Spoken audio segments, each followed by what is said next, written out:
Senhor Deus e Pai, cuida aqui da tua filha, da tua serva Camila, que nesse momento o Senhor venha derramar mesmo da tua unção, Pai, das mais ricas bênçãos mesmo sobre a vida Camila, que as palavras eternas do Senhor possam ecoar do interior da tua filha, possam encontrar os nossos corações, Pai, que saiamos daqui rendidos a Ti, Pai. Não importa, Senhor, qual seja, Senhor, o teor da tua mensagem, Pai, mas guarda tudo que leva o nome da tua serva. Essa é a nossa oração. Amém. Graça e paz, igreja. Aleluia. Então, meus irmãos, eu quero saudar vocês todos com a paz do nosso Senhor e já quero convidar você a abrir a sua aí no livro de Marcos, Evangelho segundo Marcos, capítulo 8.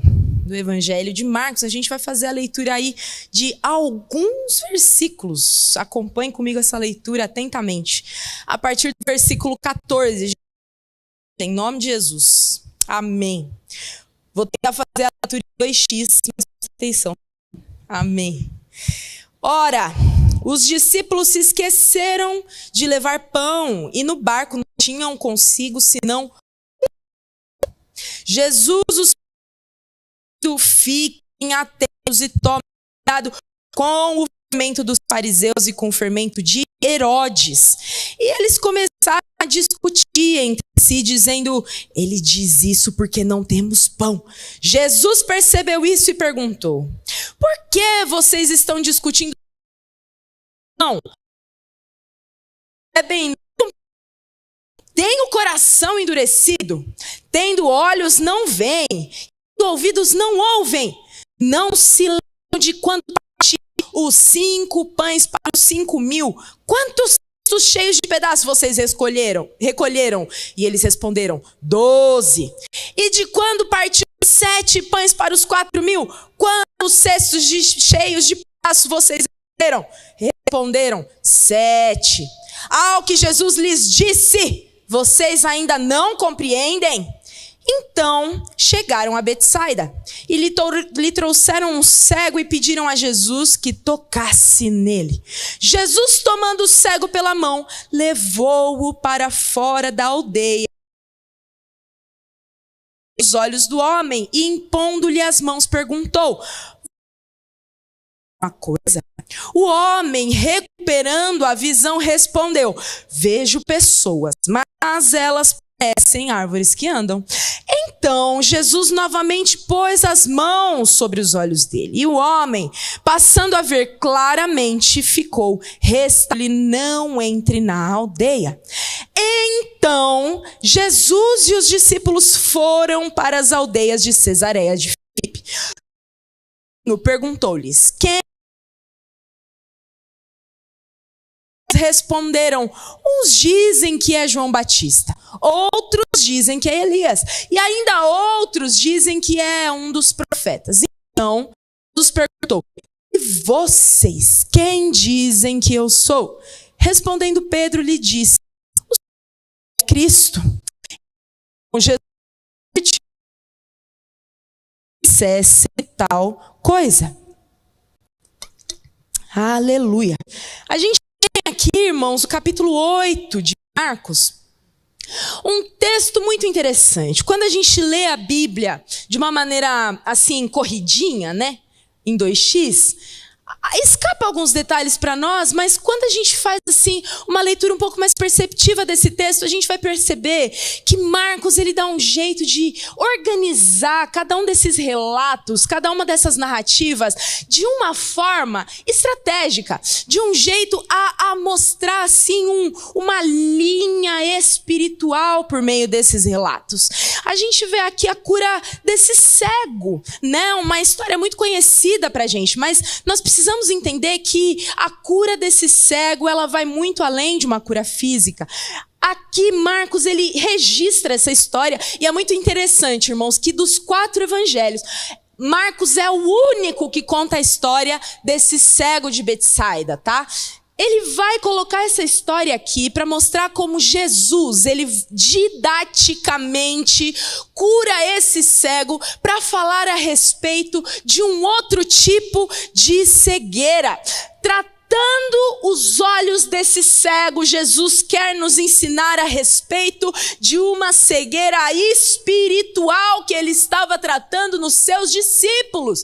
E é uma cegueira que ele também trata em cada um de nós. Vamos ao contexto. Um pouquinho antes deles chegarem a Betsaida, lá no começo do capítulo 8, eu convido você a manter a sua Bíblia aberta para você acompanhar comigo o texto. Quando eles estão ali em um momento, num lugar deserto, grande multidão está reunida durante 3 dias, ali ouvindo Jesus, aprendendo de Jesus, quando Jesus vira para os seus discípulos no capítulo 8, versículo 2, cheio de compaixão, tomado de compaixão, e fala: tenho compaixão dessa gente, porque faz 3 dias que eles estão comigo e não tenho o que comer. Se eu os mandar para casa em jejum, eles vão desfalecer pelo caminho. E alguns vieram de longe. Aqui a gente vai ter a narrativa da segunda multiplicação de pães, que Jesus, ele opera milagrosamente.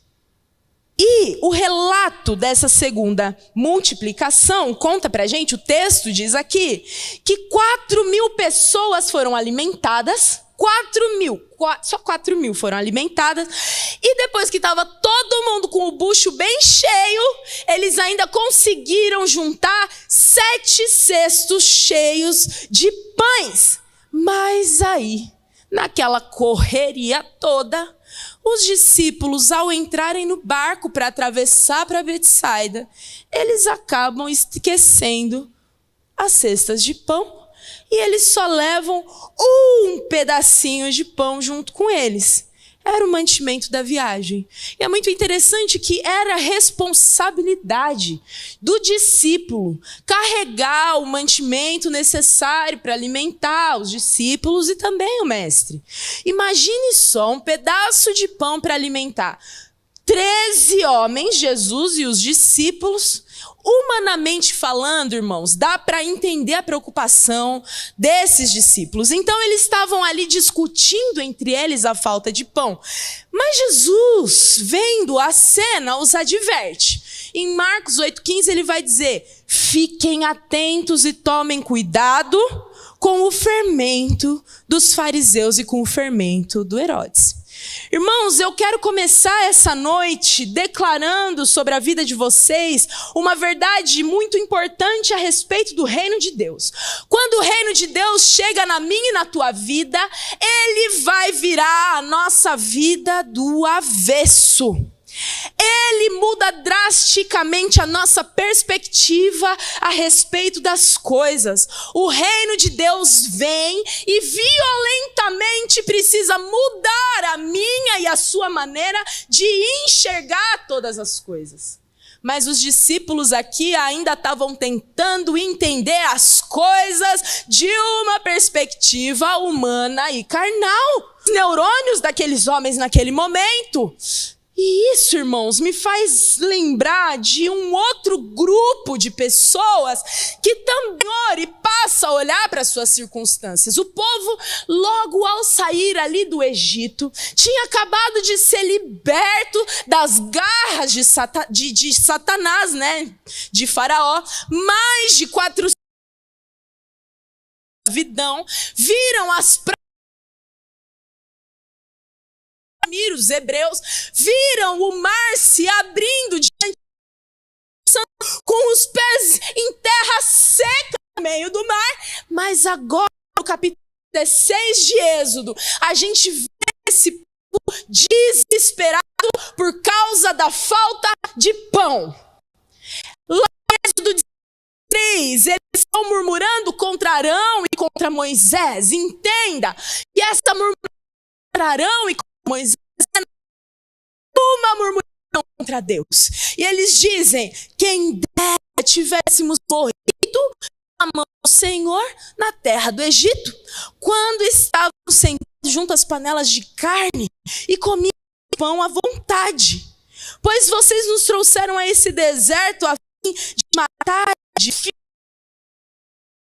visivelmente diante deles, mas eles estavam preocupados com a barriguinha deles que estava roncando. Eles preferiam morrer, mas morrer de barriga cheia, a andar com Deus no deserto com a e agora trazendo para o momento ali onde Jesus e os discípulos estavam ali no barco com um pedacinho só de pão, eles ouvem aquele ensinamento de Jesus, né? Cuidado com o fermento dos fariseus e com o fermento de ódio, e eles passam a discutir entre si dizendo, ele diz isso porque não temos pão. Misericórdia, né, irmãos? Eles já tinham testemunhado não uma, mas 2 multiplicações milagrosas de Jesus no meio do deserto. Eles conheciam do seu próprio para eles que Deus, o próprio Deus, havia sustentado milhares e milhares de hebreus. Agora ele próprio que era Jesus, o Cristo, com eles naquele barco. Multiplicou pão para 9.000 pessoas, 5.000 de uma vez e 4.000 da outra. 9.000. Agora eles estavam preocupados que Jesus não ia, alimentar 13.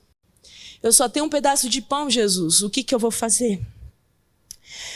Quando a realidade do evangelho tromba com a gente, precisa ser transformada. A nossa forma de enxergar as coisas precisa mudar. Na casa eu não me contive. Eles ainda estavam tentando entender o reino de Deus, distraídos nas suas próprias preocupações. Será que eu e você fazemos isso? Tentar entender as coisas de Deus a partir do seu ponto de vista preocupado? Os discípulos, eles estavam reproduzindo diante de Jesus a mesma atitude do povo do deserto. Preocupados com pão quando eles tinham o próprio pão da vida diante deles. Os discípulos continuavam cegos para a realidade do reino dos céus que estava bem diante deles. E aí a repreensão de Jesus para esses discípulos é muito dura. Porque discutindo o fato de não terem pão, vocês ainda não percebem nem compreendem. Vocês têm o coração endurecido. Aí ele usa as palavras de Isaías no capítulo 6. Vocês tendo olhos não veem. Vocês tendo ouvidos não ouvem. Mas a gente para aqui um pouquinho. Do que é que Jesus estava falando ao se referir ao fermento? Quando ele fala afinal de contas, o que Jesus estava falando? Eu sei que você está com a Bíblia aberta aí, então se a gente voltar alguns versículos no texto, lá para o versículo 11 do capítulo 8, a gente vai ver Jesus chegando no limite dos fariseus. Um momento em que alguns estudiosos vão chamar do ponto mais baixo, mais humanizante, mais frágil ali do ministério de Jesus junto aos fariseus. Antes de Jesus entrar no barco para atravessar para Betsaida, os fariseus que o tempo todo ficavam tentando Jesus, para tentar pegar Jesus, para tentar matar Jesus, eles vêm até Jesus e pedem a Jesus um sinal. Jesus, se você nos der um sinal vindo do céu, se pelo menos assim Deus aparecesse aqui e falasse, esse é o Cristo que eu enviei, aí sim a gente conseguiria assim acreditar que você é o Cristo. O coração desses homens estava tão endurecido, o coração desses homens estava tão rígido contra o Senhor. Os olhos deles estavam tão cegos no seu próprio entendimento humano que cada um dos sinais, um dos ensinamentos, endurecer mais.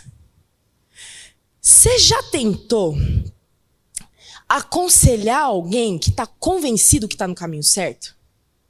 A pessoa está indo aqui para o buraco. Aí você chega e fala, não faz assim. Isso muda de rumo. Isso vai te fazer mal. E a pessoa, mas eu tô certo. Muda. Parece que cada vez que você tenta corrigir essa pessoa, ela corre mais rápido na direção oposta do que você está falando para ela fazer. Você já fez isso? Você já foi que é que você achava correto? Você fala no seu coração, eu vou continuar nesse caminho porque eu acho que é isso que é o certo para mim. Você já fez isso? Não, nunca fez. Eu sei, gente. Ninguém aqui fez isso. O pessoal lá da outra igreja do lado fez, mas aqui, ninguém. A gente costuma chamar pessoas assim de cabeça dura. Mas a Bíblia chama de pecado mesmo, viu, irmãos? A cegueira espiritual desses fariseus a respeito de Jesus, a respeito do reino de Deus. O Senhor, a angústia do nosso Senhor, trazendo de dentro do seu espírito. O texto fala que sai de dentro do espírito de Jesus um gemido e ele diz, por que essa geração pede? Por que é que essa geração pede um sinal? Em verdade eu lhes digo que nenhum sinal será dado a essa geração. Que o Senhor encontre os nomes sensíveis nessa noite. Outro tem Herodes, o fermento de Herodes. A gente vai ter lá no capítulo 7 uma discussão acontecendo. Logo no capítulo 7, deixa eu achar aqui o versículo para você ler depois em casa. 7 não, é um pouquinho antes. No 6:14, o texto vai dizer que chega ao ouvido de Herodes, porque o nome de Jesus estava tornando conhecido. E alguns diziam, João Batista ressuscitou dentre os mortos, e por isso forças miraculosas operam nele. Outros diziam, não, Jesus na verdade é Elias. E outros ainda diziam, não, Jesus é um profeta como um dos antigos profetas. E aí Herodes, porém, ouvindo isso, disse, é João. Eu confiava tanto no seu próprio entendimento que ele era incapaz de perceber o que estava diante dele. E aí também ele começa a olhar Jesus de acordo com o seu próprio ponto de vista carnal e humano. A verdade é que personagens espirituais e tentavam definir essas realidades baseado no seu próprio coração. Passos, porque diz assim lá em Provérbios 3:5, confie no Senhor de todo, se apoie no seu próprio entendimento. Reconheça o Senhor em todos os seus caminhos e Ele endireitará as suas veredas. Aqui o negócio fica.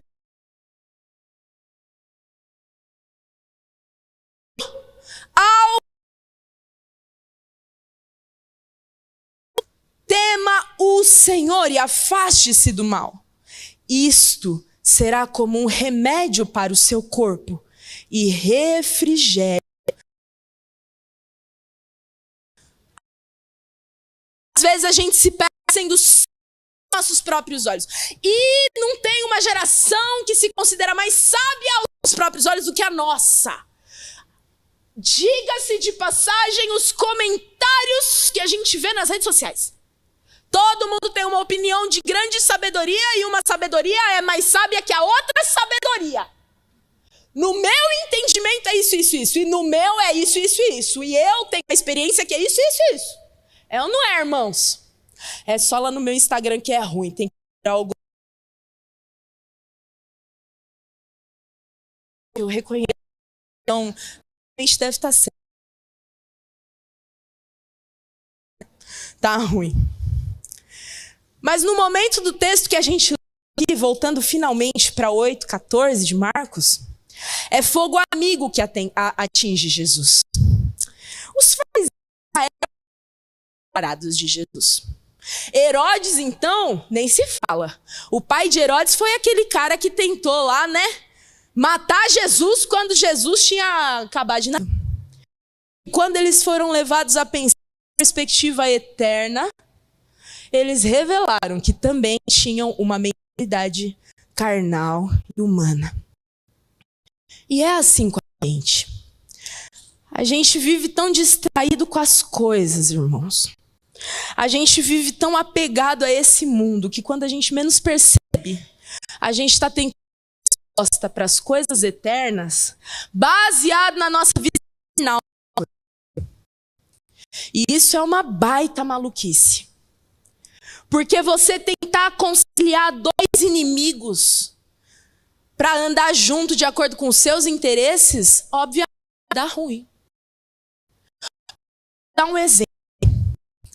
Você está lá tendo que tomar uma decisão vital para você. Aquilo vai mudar o rumo da sua vida. Você tem 5 minutos para decidir. O que você vai fazer? Calma aí, eu vou ali orar. Não, você vai fazer decisão que te leva a uma consequência negativa. É ruim. Deu ruim para você a sua decisão. O que você faz? Você vê como a gente fica o tempo todo tentando conciliar a nossa carne com as coisas espirituais, mas a palavra do Senhor fala que a carne é inimiga de Deus. Então, se eu conciliar as coisas, eu vou viver num momento que nunca vai se resolver, mais perdido do que cego no meio do tiroteio, do jeito que esses caras estavam aqui. A pergunta que Jesus vai à tona,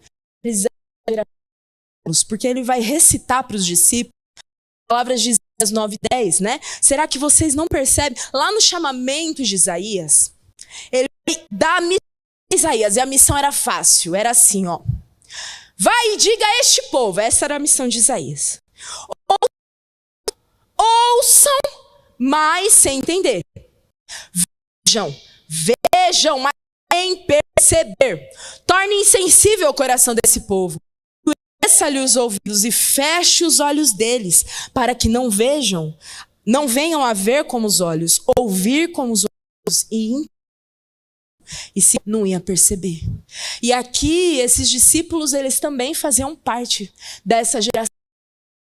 E a espirituais perceber, sem entender, mas sem enxergar. Eles seguem as realidades do Senhor. Está prestes a mudar. Porque o capítulo 8 vai mostrar esse bendito desse cego de Betsaida. E aqui é o ponto alto, o momento em que o Senhor declara que passar vista aos cegos. Todo esse capítulo no grego, que eu não sei, eu li que fala isso, então eu estou passando para vocês. Todo esse capítulo vai mostrar que é sobre visão. Visão. Existem pelo menos 8 termos em grego, que eu não vou falar aqui para vocês, para não ficar me achando. Que eu tô... que fala sobre visão. Depois desses discípulos serem duramente repreendidos por Jesus durante a viagem, um cego, ele chega de Betsaida, e um cego conduzido. Um cego conduzido até Jesus. A gente não sabe o nome dos guias desse cego, mas sabemos que um cego foi conduzido até Jesus. O que a gente entende aqui, aquele momento da vida desse cego, ele tinha sido conduzido por mãos do outro. Mas agora, a gente lê lá no versículo 23, que é o próprio Deus em Cristo Jesus, que o toma pela mão e passa a conduzir aquele cego. Era para você dar glória a Deus aí. É para o Deus o toma pela mão e conduz aquele cego. Só que não para. Usa aquele de Betsaida. Era uma das cidades onde Jesus tinha desempenhado o ministério dele. E é uma das cidades que recebe os ais. Lá em Mateus, acho que 15. Ai de ti, Corazim, ai de ti, Betsaida, porque se entre os povos os milagres que foram seriam sentidos, mas o coração de vocês continua duro. Então, Jesus pega aquele cego e tira do meio de um povo de coração endurecido. E aí, então, Jesus vai e cospe nos olhos daquele homem, usando o mesmo método que ele tinha explicado. Vai se completando aqui. Havia um tipo de crença a respeito da cura pela saliva. Naquele não era algo incomum. Aquele homem era cego, recebe o toque curador de Jesus, se dirigindo a esse homem de um jeito diferente. Quando um paralítico chega para Jesus, ele fala, levanta, pega a tua cama e anda. Ele dá uma ordem. Leia e releia o texto quantas vezes for necessário, mas sempre fique atento aos detalhes. Porque quantas vezes a gente leu esse texto achando que Jesus deu errado, que ele teve que fazer 2 vezes. Esse aqui eu acho que Jesus devia estar mais fraco, não comeu, né? Porque não tinha pão no barco, então não deu certo. Irmãos, Jesus sabia que estava fazendo. Para nós, no primeiro momento, parece que o toque de Jesus falha, porque mesmo a visão daquele homem, ao invés de restaurar, ele ainda via as coisas sem conseguir discernir o que estava diante dos olhos dele, assim como os discípulos também já tinham recebido o toque, não conseguiam discernir os olhos daquele homem e tudo de forma perfeita. E aí Jesus envia para casa e dá o alerta: não entre pela aldeia. Não volte para esse lugar de incrédulos. Pessoas têm um processo de restauração que ele vai operar na vida de quem anda com ele. O cego tinha sido curado.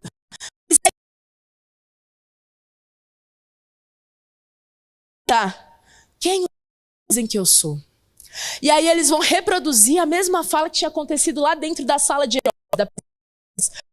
Uns dizem que o Senhor não vai. Outros ainda dizem que o Senhor é um dos profetas. E aí Jesus se vira para os seus discípulos e diz: mas e vocês? Quem vocês dizem que eu sou? Olha que coisa linda. Jesus estava conduzindo pelo caminho de Cesareia de Filipe, quando ele faz essa pergunta: quem vocês dizem que eu sou? Quem vocês veem diante de vocês? O que vocês veem quando responde? O Filho do Deus vivo. Naquele momento, os olhos daqueles homens haviam sido tocados, porque o texto de Mateus, ele complementa isso que Marcos fala, diz a impreensão do Cristo, se do alto não for dado. Pedro, você é bem-aventurado, seus olhos foram tocados pelos céus. Você consegue enxergar, pensar num monte de coisa. Mas eu vou te dizer, esse milagre não tem a ver com nenhuma cura física que você tenha recebido. Não de incrédulos, te conduz pela mão e toca nos seus olhos e se torna o seu guia. Esse é o maior milagre que eu e você podemos ter recebido, porque nós continuamos vivendo num mundo cego para as realidades do reino dos céus. Mas hoje eu e você podemos enxergar esse Deus e falar: tu és o Cristo, o Filho do Deus. Aleluia, o poder do Altíssimo te envolveu um dia. Esse é o maior milagre que eu e você podemos contar para esse mundo. Aleluia. Só que haviam, irmãos, duas interpretações de Cristo. Olha só que coisa linda. Eles já enxergavam Cristo, mas ainda tem essa questão. A tradição judaica fala de um Cristo militar.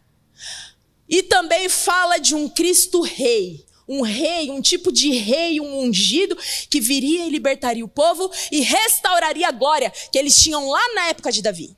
Era essa a promessa. Ou um militar ou um rei. Mas a verdade é, eles esperavam libertação para este mundo aqui, terreno. E tinha mais um detalhe. Esse Cristo não poderia sofrer. O ungido não sofreria. Ele seria o Rambo misturado com o super-homem, misturado com, sei lá, quem mais. Mas ele seria um super-humano que restauraria a glória de Israel. Mas aí Cristo, Jesus, o nosso Senhor, depois de dar essa revelação tremenda, ele vira para os discípulos e começa a falar. Se você acompanhar o texto, ele começa a falar sobre o sofrimento que ele tinha que passar.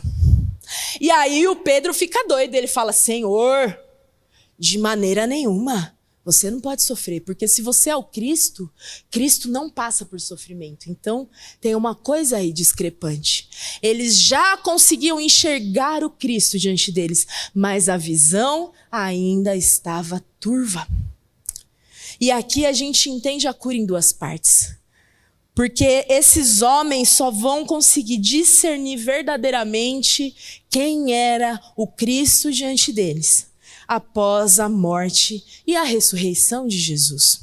Ali os olhos daqueles homens é abertos de tal forma que eles decidem se entregar por esse Cristo, de corpo, de alma, de espírito. Eles passam a amar esse Cristo de uma maneira tão profunda que nem as luzes. Dema, cadê meu irmão Dema? Cadê a Mili? Maná em Worship. Pode subir. Aleluia. A cura em duas... A pergunta que fica para a gente nessa noite é: todos nós aqui reconhecemos Cristo como nosso Senhor um dia, os olhos de Pedro, e como ele abriu um dia os olhos daquele cego para que você o reconheça. Mas pode ser que após esse primeiro toque, meu irmão, hoje você reconheça Cristo diante de você. Mas ainda é um Cristo, não o que Cristo veio revelar, mas o que você acha que Cristo tem que ser para você. Talvez nessa noite, você precise desse segundo toque que tocou um dia os olhos daqueles homens. Eu fico me perguntando, meus irmãos, como é que aqueles homens, aquelas mulheres que viram a Cristo e reconheceram Jesus como ele verdadeiramente veio se revelar, eles reconheceram Cristo de uma forma tão profunda, que seguir as verdades do Evangelho não era mais uma coisa assim para eles, né? Eles amavam esse Cristo que eles viam diante deles de uma forma tão tremenda, de uma forma tão intensa, que diante da glória desse Senhor eles estremeceram. Diante desse Senhor eles se sentiam indignos de se dirigir a Ele. Mas olha para nós, irmãos, sinceramente olhe para nós. Quantas vezes declaramos, às vezes nós oramos a esse Deus, mas é uma oração que a gente, poxa, irmãos, nem está muito prestando atenção no que a gente está falando. Que a gente não consegue nem perceber que nós estamos acessando a sala do trono para falar com esse Deus. Diante da sala do trono há reverência, há temor, há tremor, mas a gente entra como cegos, sem perceber a realidade que está diante de nós. Quantas vezes eu mesma me pego cantando e orando e falando desse Deus, mas as realidades do Evangelho não perfuram o meu interior como elas deveriam perfurar. Nós precisamos vê-lo como ele realmente é.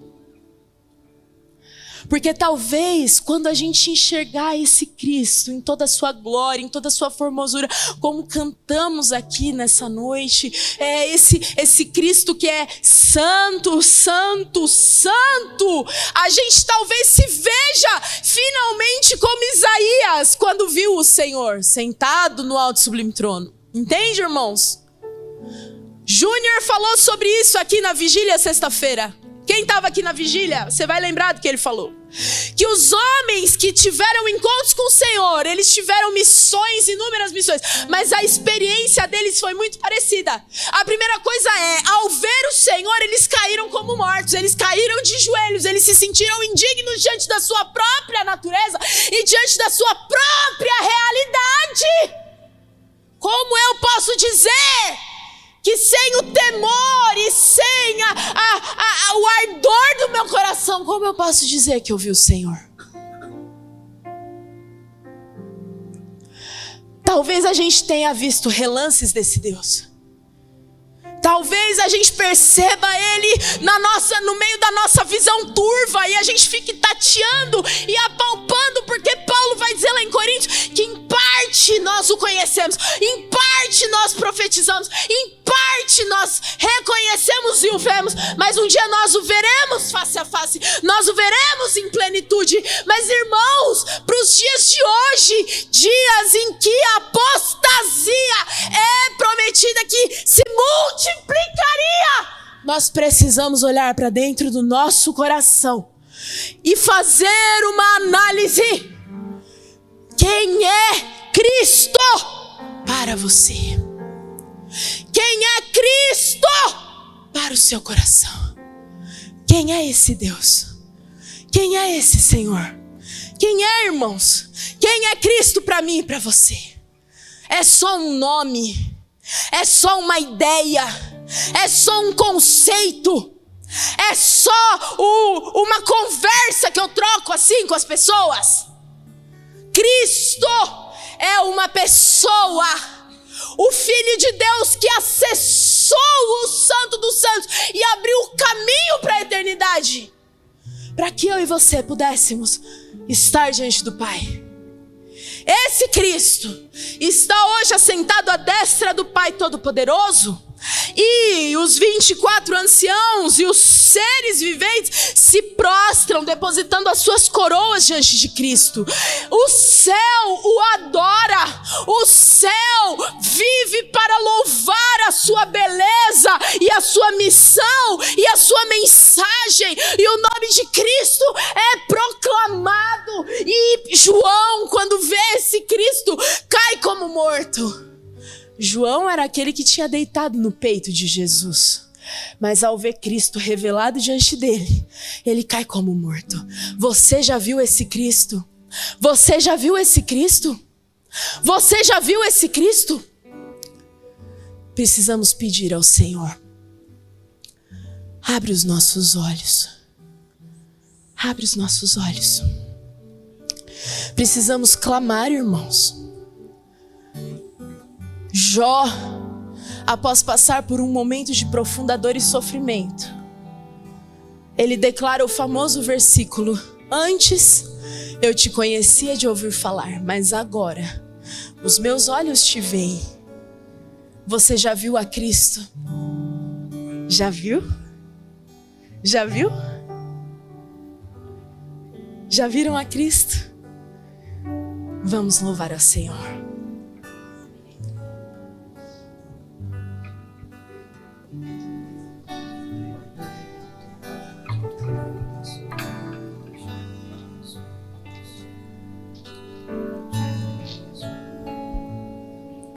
Jesus é o centro de tudo que há. Jesus é o centro de tudo que há. O início, o meio e fim, desde a eternidade tudo é sobre Jesus. Jesus. Jesus é o centro de tudo que há.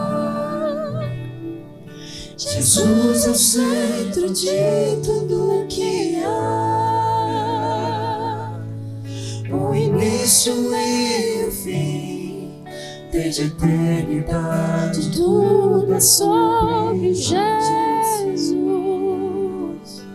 Jesus, nada mais importa, nada se compara a ti. Jesus, tu és o centro e tudo aponta para ti. Jesus, que em meu coração, que em meu coração Cristo seja o centro e todo meu ser mostre quem tu és, que é. Cristo seja o centro e todo meu ser mostre quem, que em meu coração, que em meu coração Cristo seja, Cristo mostre quem tu és. Irmãos, quantos corações endurecidos se encontram aqui hoje? Talvez você tenha criado aí uma ideia a respeito de Jesus. A sua ideia não é Jesus. O seu conceito a respeito de Cristo não é a verdade sobre Ele. Talvez o fato de você ter idealizado Jesus, talvez o fato de você ter idealizado Cristo, como Pedro idealizou, faz com que você se frustre vez após vez. Todas as vezes que você deposita a sua expectativa num Cristo que é segundo o seu próprio coração, irmãos. Isso se chama idolatria. Precisamos reconhecê-lo como ele verdadeiramente é. Como Isaías o viu, como João o viu. Precisamos reconhecê-lo assentado num alto e sublime trono. Precisamos reconhecê-lo cheio de graça e de verdade. Todo o poder e toda a glória deste mundo, deste universo, foram colocados sobre ele. Sobre ele está toda a autoridade, todo o domínio pelos séculos dos séculos. Precisamos reconhecê-lo e cair de joelhos em temor e temor diante da sua grandeza. Precisamos contemplar a sua beleza e ficar perdidos na maravilha e na profundidade da sua sabedoria. Precisamos adorá-lo como adoramos nessa noite, mas entendendo que a adoração não tem a ver com eu me sentir bem com aquilo que eu canto, tem a ver com ele sendo exaltado. Por mais que o meu coração deseje outras coisas, eu digo à minha própria alma: espera neste Deus, porque ele é o Altíssimo, ele é o Onipotente, ele é o meu alto refúgio e a minha fortaleza. Nele eu esperarei, nele eu esperarei. Senhor nosso Deus, talvez até hoje, Pai, estejamos como este cego, sendo guiados de um lado para o outro pelos homens de quem nós ouvimos falar a respeito do Senhor. Ouvimos tantas coisas sobre o Senhor, algumas verdadeiras, outras mentirosas.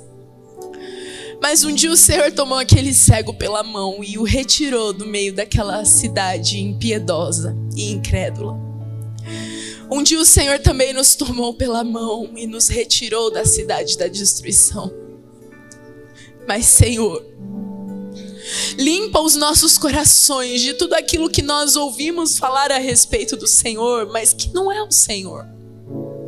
Nós queremos te ver como o Senhor verdadeiramente é, e que essa visão faça tudo dentro de nós ser transformado, Pai. A gente não vai mais ter medo da falta de pão, porque o Senhor é o provedor do pão. A gente não vai ter mais medo das rejeições e das incertezas dessa vida, porque diante de nós está aquele que tem na palma de suas mãos todo o universo criado. Senhor, nosso Deus, abre os olhos do nosso coração. Abre, Senhor, os olhos do nosso coração, para que a gente possa te ver como o Senhor verdadeiramente é. Eu tenho certeza, Senhor, e eu digo isso para ti, que quando nós conseguirmos te enxergar na beleza da tua santidade, todas as outras coisas, todas as ondas desse mar da nossa vida vão se calar. Os ventos vão silenciar. O Senhor está nesse barco. O Senhor é o Deus Todo-Poderoso. Abre os nossos olhos, passa os teus dedos nos nossos olhos, toca nos olhos do nosso coração, para que nós possamos te enxergar como o Senhor realmente é. Senhor, nosso Deus e nosso Pai, o Senhor ama tanto cada um dos teus filhos que estão aqui presentes. O Senhor amou com amor eterno. O Senhor separou eles para ti. Eu clamo ao Senhor para que nessa noite a gente possa experimentar o toque da eternidade invadindo o nosso interior. Talvez existam muitos aqui que um dia nominalmente declararam com os seus lábios. Estavam buscando uma saída, estavam buscando uma solução melhor. E o Senhor parece ser essa solução melhor. Mas o Senhor é muito mais do que isso. Infinitamente mais do que isso. Revela-te ao teu povo aqui. Revela-te. Traga temor e tremor aos nossos corações, ao som do teu nome. Porque os demônios temem e tremem. Nós, como teus filhos, nos colocamos diante da tua presença em fervente oração, em reverente temor, porque sabemos quem tu és. Que todo o meu ser mostre quem tu és. Leva o teu povo em paz e segurança nessa noite. Leva o teu povo, conduz cada um deles pela mão. Abre os nossos olhos, mais uma vez eu clamo a ti. E que a paz do Senhor possa invadir todo o nosso interior e nos revirar do avesso. Em nome de Cristo Jesus, que o amor do nosso Deus e Pai, que a graça de Cristo, Filho de Deus, e que as consolações eternas do Espírito Santo de Deus estejam com cada um de nós, hoje e para todos sempre. Amém e amém. Amém. Deus abençoe vocês, meus irmãos. Vão na paz do Senhor. Vão na paz do Senhor. Uma semana de vitória para cada um de nós. Amém.